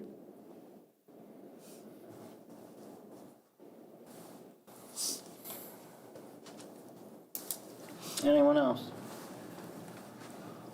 Okay, then we get to our next discussion item, which is a recommendation from the Policy Committee to the full board on honoring Coach Bob Knight. And I'll read that recommendation. Our recommendation is that the Policy Committee recommends that McCamley Field be renamed McCamley Knight Field and that a commemorative plaque be installed on the grounds contingent upon approval of the family. District funds will be used to fund these alterations, and it is also recommended that a fund-raising campaign be launched to establish a scholarship in memory of Coach Knight. Just a little bit of background here. The outdoor event facility for Portage Central High School has been known as McCamley Field since the original facility was opened in 1958. The name was reaffirmed in 2019 when the new facility was opened because, according to school administrators, the name is centered in the tradition of the stadium that has stood in its place for decades. It brings tremendous pride to our community. No other facility has been named after a person in the 100-year history of Portage schools. And just a little bit about Stuart McCamley. He was born in 1877, passed away in 1961. And contrary to a lot of rumors out there, I did not know the man. McCamley was a farmer who was born in a house on Portage Road that he would live in for the rest of his life. He served as Portage Township supervisor twice, the last time from 1936 to 1956. McCamley served as board president from 1946 to 1954 of the newly formed Portage Township Schools. He was instrumental in the consolidation of one-room schools to form the district. During his tenure, the first football team was fielded, Portage Township High School was built, and the township began to purchase land for athletic fields. Portage Township Schools ultimately bought that land on Westnedge Avenue, where the athletic fields are today, for $1. The high school dedicated its yearbook to McCamley in 1952, stating, "This is the 6th year our Casey Jones has had his hand on the throttle. Our hats are off to you, Mr. McCamley." McCamley inaugurated changes to zoning laws that allowed Upjohn, now Pfizer, to construct its manufacturing plant in Portage. In 1963, when the city of Kalamazoo attempted to annex Portage, it was fear of losing control of the schools that motivated voters to approve Portage becoming a city. Historian Larry Massey refers to McCamley as the father of Portage, who changed Portage from a rural to a suburban community. Bob Knight, born in 1940, passed away in October of last year. joined the faculty and became the head football coach at Portage Central High School in 1971. He served the football program for 34 years as head coach and compiled a 217 versus 108 win-loss record, earning 14 conference championships, 10 playoff runs, and a trip to the state championship in 1977. In 1988, Coach Knight was elected to the Michigan High School Football Coaches Association Hall of Fame and coached the West All-Stars to victory over the East All-Stars. In 2007, he received the coveted James Crowley Award for special contributions to the game of football and the Michigan High School Coaches Association. In 2008, Coach Knight was inducted in the Portage Central Athletic Hall of Fame. After retiring as head coach, he returned as assistant from 2010 to 2016, and in addition to football, he also coached track for 15 years. Coach Knight was instrumental in establishing a winning culture at Portage Central High School that went well beyond sports. He was a mentor and friend to countless students, parents, coaches, administrators, and community members. The values he instilled in others in priority order remain well known: faith, family, academics, and finally extracurricular activities. It is appropriate during the centennial year of Portage Public Schools to add Bob Knight's name to the rich history of the field, recommended to be known as McCamley Knight Field. In addition, it is recommended that a scholarship fund be established in cooperation with the Portage Education Foundation to perpetuate the memory of Coach Knight. It is possible for members of the family or a committee with the support of the family to design a scholarship criteria and to choose the recipients. There is a 2-year time limit to endow the scholarship by raising $50,000. Board members are requested to personally pledge $100 to assist in collecting the required initial deposit of $10,000 to kick off this effort. Comments from board members to that recommendation?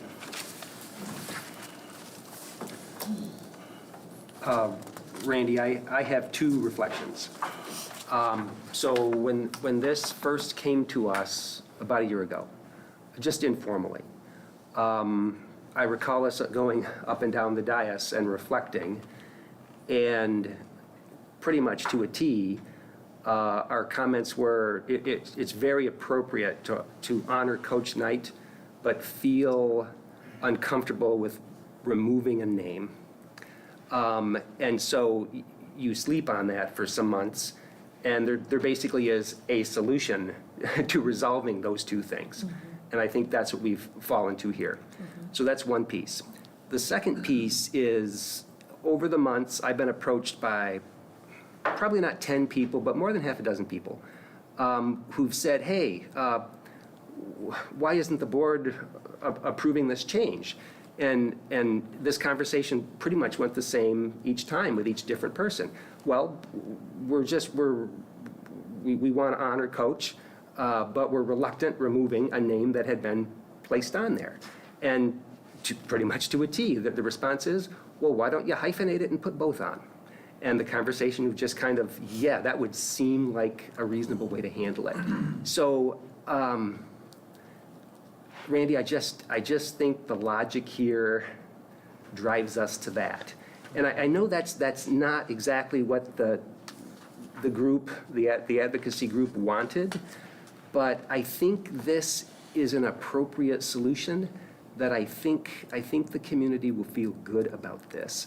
And we have people on both sides of this issue. And so we're trying to balance.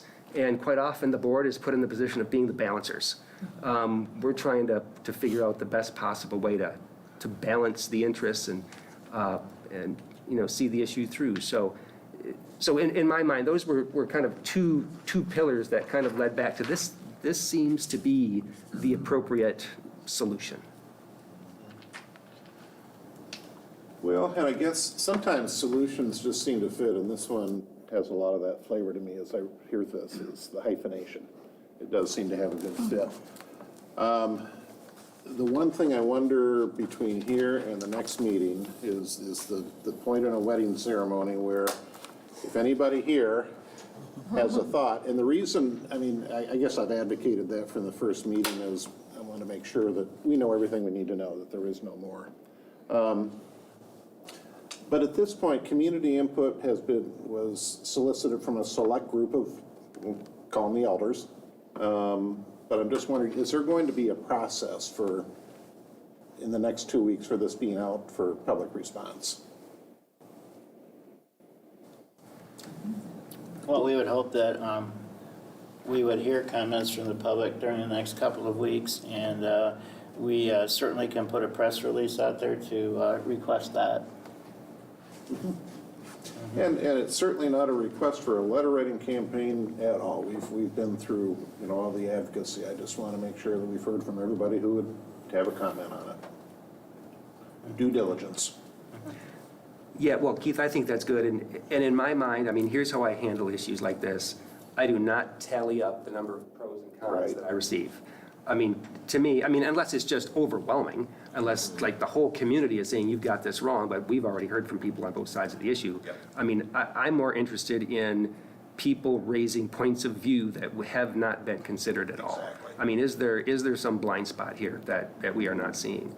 And no, so I think that's appropriate, and I like the idea of a press release, of a communication going out, and and we do receive emails, and we have our public comment here, and just kind of let those processes work. I just wanted to say, I'm really impressed, actually. Because if we're looking at, look what we're encompassing. We're looking at an individual who is responsible for Portage as a community, as a city, connected with a facility, a football of someone of high integrity. I think it's pretty significant. And as I said, I'm impressed that the policy committee landed there. We've heard a lot of different options and thoughts, and that did surface at one point, but when you really, really think about it, I would consider that a true honor to be connected to a bigger space.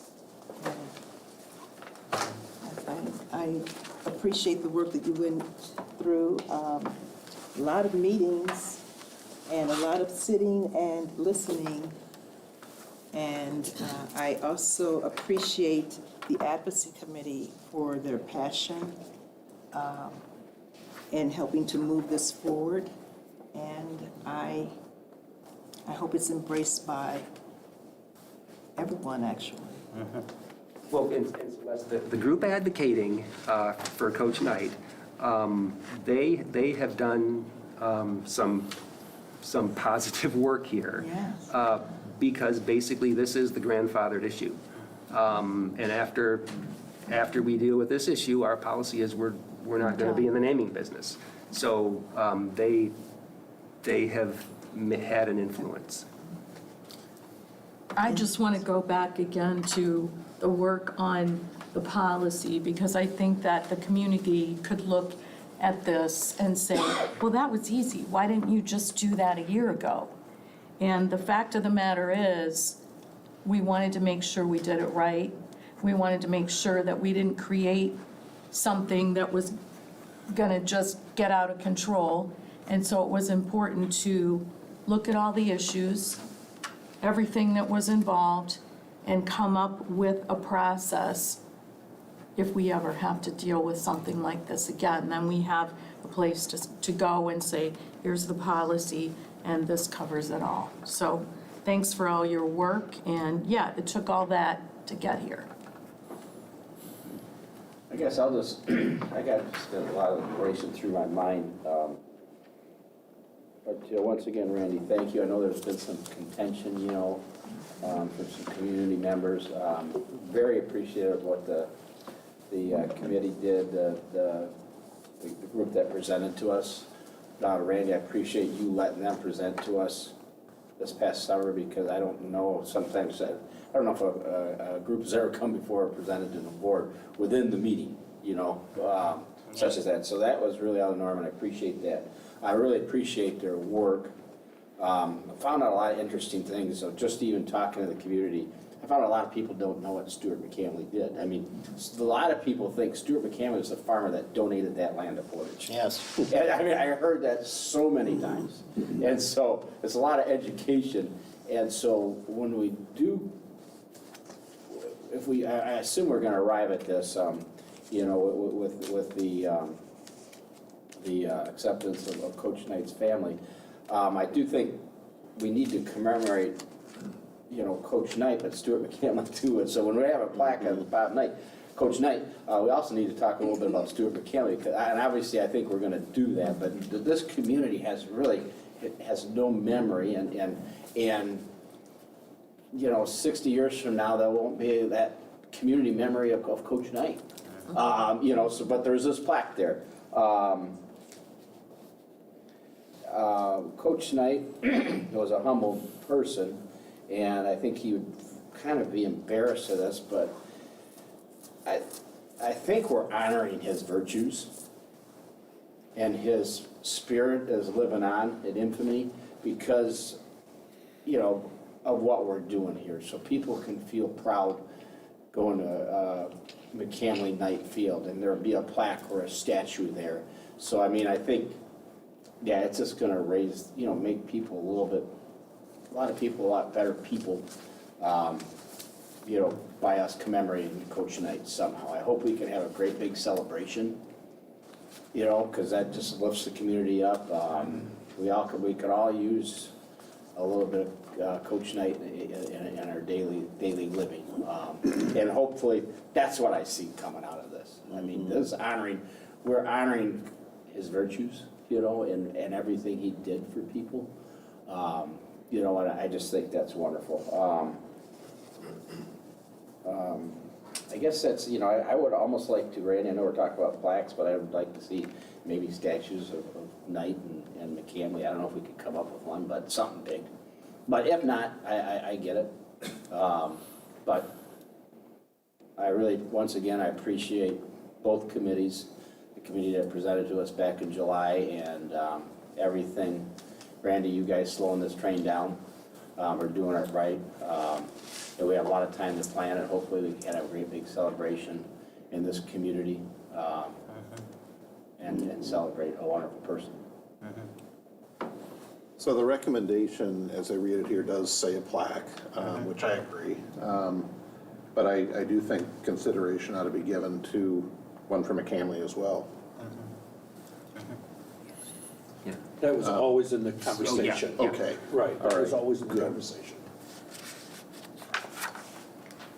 Any other comments? Well, just to say that I do hope that the scholarship idea catches a little fire and we get that funded and endowed. And then the annual awarding of that could kind of reinforce the values of Coach and go to help one or, depending on the funding level, more students in their further education. And with that scholarship, it is like ongoing. I don't think we have a McCamley scholarship, do we? I don't think so. Okay, so that's going to keep that alive and quite an honor to receive, I would think. I just think the naming and the plaque and the scholarship are really a big deal for an individual. Nothing has been done for any other individual in Portage schools like this, and I think it really elevates Coach Knight to the level that he deserves. So I just think this is a big deal. I think it adds to our history. It doesn't take away from our history. At least I was never persuaded that naming something that doesn't exist now, a sports complex after McCamley, after the stadium name had been there for 64 years, really elevated McCamley. I just didn't feel that it did that. And I share your thoughts on the scholarship, Bo. I think that would be just a wonderful way to honor the man, and future generations, you know, will know of him and his virtues. So, Christina, thank you very much for coming tonight. You've heard our recommendation, and we're hoping to hear positive things from the family or your feedback from the family. That would be much appreciated. And thank you very much to everyone who commented this evening.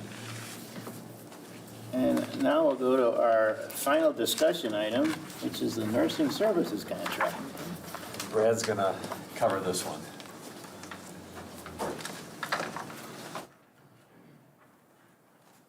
Good evening again, trustees. So before you tonight is a recommendation to approve the contract with Health Bar LLC. And Health Bar is not a place to get a drink. It is a company that is providing school nurses to us. And there are 3 school nurses that we've contracted with, and they have started for the district already. So we have Mackenzie, we have Vanessa, and we have Aaron, who are already in our buildings. They've been in all of our buildings already. We have the district split into 3 sections for each of them. So they're in there. So getting in there and really working already, looking at policies, looking at our med administration procedures, getting everything standardized across the board. So as they continue to move forward, I have no doubt we'll be bringing some policy revisions and some additional policies as they look at best practices. So Health Bar works with schools across the state. They're a Grand Rapids, Michigan-based company, and they provide both occupational health as well as school nursing services. So recommendation before you is for the remainder of the 22-23 school year, allocating some of those ESSER III dollars that hadn't been allocated that Kim talked about earlier during his presentation. So, but we also have structured the contract and using them forward that we can continue this in the future, even beyond the ESSER III dollars, by using dedicated at-risk funds and special education dollars.